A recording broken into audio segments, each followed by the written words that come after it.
大家好，又係我大師啊！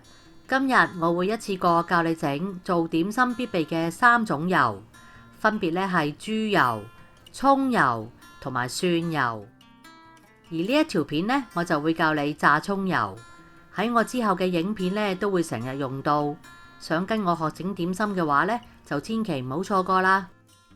我仲會話你知點樣去存放啲油，就算放1年半載呢，都冇問題㗎。咁就可以整定啲擺喺屋企，平時煮餸同埋整點心呢都可以用啦。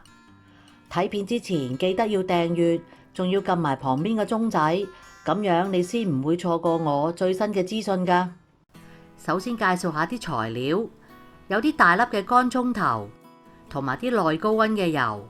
我今次呢就揀咗用葵花籽油，唔好揀啲好勁味嘅油，用啲平平地嘅呢就得啦。每100克嘅乾葱頭就要用到200克嘅油去炸，另外仲要準備多100克嘅凍油，等炸完之後呢，即刻用嚟降溫。切碎咗啲乾葱頭就可以拎去炸。你第一次試做呢，就唔好整太多啦，掌握咗個技巧先。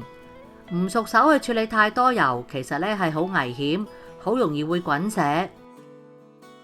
準備一個大嘅鑊。冇嘅話，咁你就要分開幾次嚟炸。啲油呢唔好倒咁滿，至少呢要預留翻1半嘅高度，因為啲乾葱呢有好多水分，一放落去炸，啲油呢就會即刻湧上嚟。用大火燒熱啲油至到160度，分批放啲乾葱落去。頭幾次呢唔好落咁多，因為一開始呢啲油會湧得好犀利。有溫度計呢就最好啦。冇嘅話呢，你可以攞對筷子嚟到試，見到筷子旁邊有氣泡呢，就即係得啦。仲有，千祈唔好用直身嘅煲，因為啲油呢會湧得仲快。為咗安全起見，擺定啲凍油呢喺側邊，可以隨時幫佢降溫。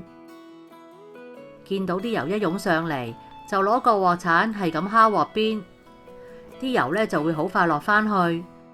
如果都係唔得嘅話呢，先至倒1殼凍油落去幫佢降溫。一直要保持住用大火。當你落咗幾次之後，會發現啲油呢冇湧得咁勁，咁就要盡快落埋其餘嘅乾葱，唔好俾佢哋相差得太遠。